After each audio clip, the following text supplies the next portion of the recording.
તો આ ડબ્બામાં બી પાછા અલગ અલગ વેરાયટી હોય છે. ડબ્બા તમે કહો છો અવોઇડ કરો જ્યાં સુધી નેચરલ તમે ખાઈ શકો. ડબ્બા અવોઇડ થઈ શકે એમ છે જ નહીં.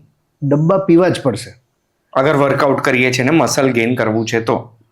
અથવા તમારી પાસે જે પણ ફૂડ છે એમાંથી because of whatsoever limitation તમે પ્રોટીન રિક્વાયરમેન્ટ તમારી પૂરી નથી કરી શકતા. હવે તમને કંઈક વીકનેસીસ ઊભી થઈ, તમે ગયા કોઈની પાસે ન્યુટ્રિશનિસ્ટ પાસે, ડૉક્ટર પાસે, એ તમને પ્રોટીન સપ્લિમેન્ટ આપશે. કેમ? કારણ કે જુએ છે તમારા ડાયટમાં કોઈ બી રીતે હું તમને પ્રોટીન સપ્લાય કરી શકું એમ નથી, માટે તમને સપ્લિમેન્ટ આપે છે. અથવા એ એમ જુએ કે ભાઈ આને 50 ગ્રામ મળે છે અને મારે એને 80 ગ્રામ આપવું છે, તો મારે એને 1.5 સ્કૂપ બીજો પ્રોટીન બહારથી આપવો પડે.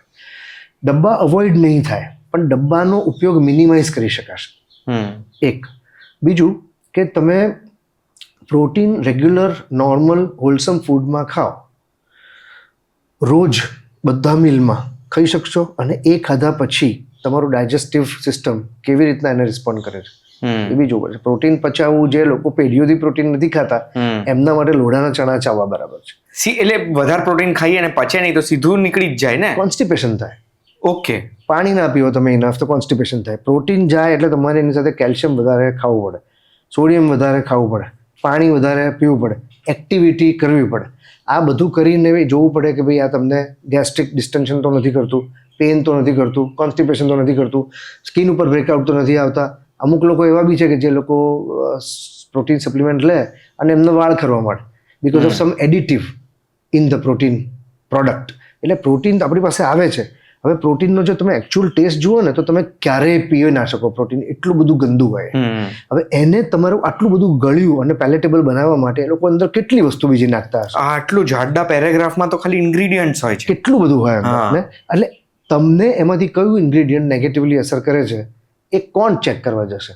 અને કઈ લેબોરેટરીમાં જશો તમે? કયા ડૉક્ટરને ખબર છે? કોઈને ખબર નથી. તો એ વાપરવું પડશે, પણ એને મિનિમાઇઝ કરવો પડે.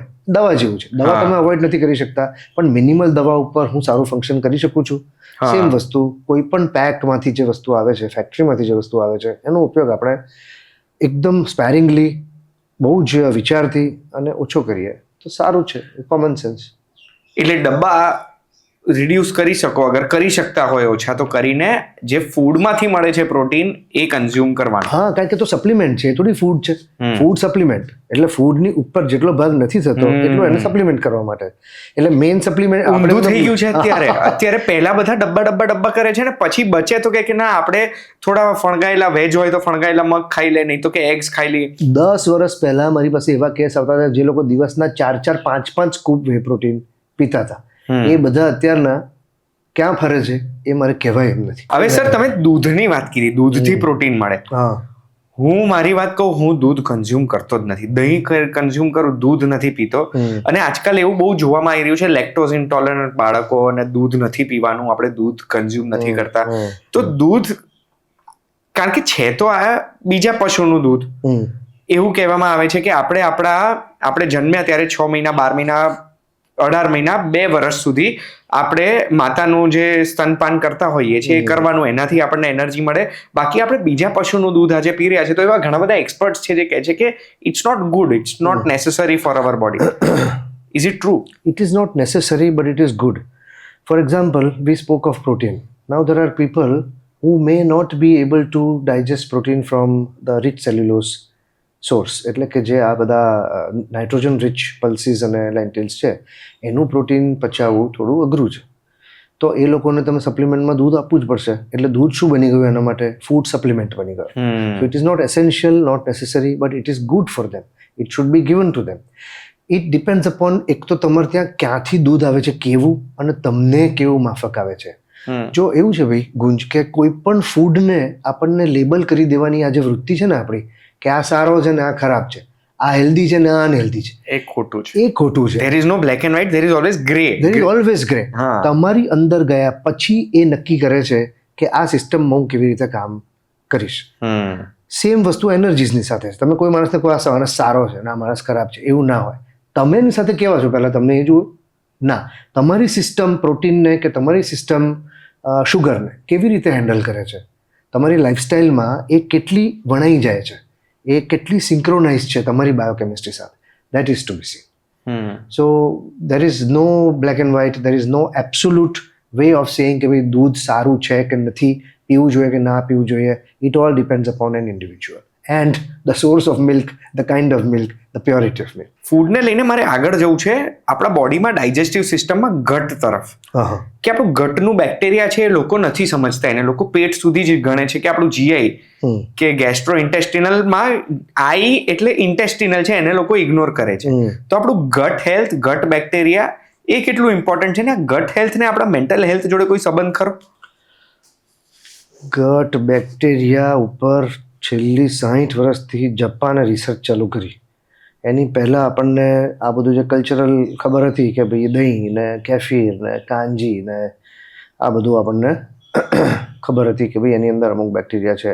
અથાણામાંથી આપણને અમુક પ્રોબાયોટિક મળે, કાંદા બાંદામાંથી પ્રીબાયોટિક મળે, એવું બધું જાત જાતનું આપણને ખબર હતી. હવે તમે એમ કહો કે ભાઈ ઇન્ટેસ્ટિનલ હેલ્થ એટલે કે ગટ હેલ્થને મેન્ટલ હેલ્થ અથવા માઇન્ડ સાથે સંબંધ ખરો કે કેમ, તો એનો જવાબ છે કે આજકાલ જે નવા સાયન્ટિસ્ટો છે એ લોકો ગટને સેકન્ડ બ્રેન કહેવા માંડ્યા. સેકન્ડ બ્રેન કેમ કહે છે કે અન્ન તેવું મન, એક આપણે ત્યાં કહેવત છે. અન્ન તેવું મન એ ડિરેક્ટ નથી, અન્ન તેવું મન એ ઇનડિરેક્ટ છે. તમે જે પણ ખાવાનું ખાધું, આજે ખાધું, કાલે ખાધું, એમ કરતાં કરતાં કરતાં તમે એને ધીમે ધીમે તમારી અંદર લેતા ગયા. જેમ જેમ એણે એની પ્રોનાઉન્સ્ડ ઇફેક્ટ્સ તમારી અંદર ચાલુ કરી, સારી કે ખરાબ, એટલે એ તમારા મૂડને અફેક્ટ કરવા માંડી. ફોર એક્ઝામ્પલ, તમે વધારે પડતું પ્રોટીન ખાઓ છો, ભલે ડબ્બો નથી ખાતા, નેચરલ ફૂડમાંથી ખાઓ છો. હવે એ તમને કોન્સ્ટિપેશન ઊભું કરે છે. કોન્સ્ટિપેશન ઊભું કરે છે એટલે તમે અમુક ડિગ્રીએ અકળાયેલા જ રહેવાના, ઇરિટેબલ રહેવાના આખો દિવસ. આ સંબંધ તમે સમજ્યા ને? આ પ્રકારનો સંબંધ એનર્જી લેવલ પર પણ થઈ શકે.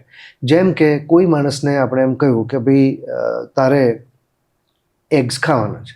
હવે એગ્સ ખાય છે, એને આમ ભાવે છે બી ખરા, પણ એને સબકોન્શિયસમાં એમ થયા કરે છે કે કોઈ જીવ મેં ખાધો, કોઈ આવું ખાધું, આ ગંદુ છે, આ આવું છે.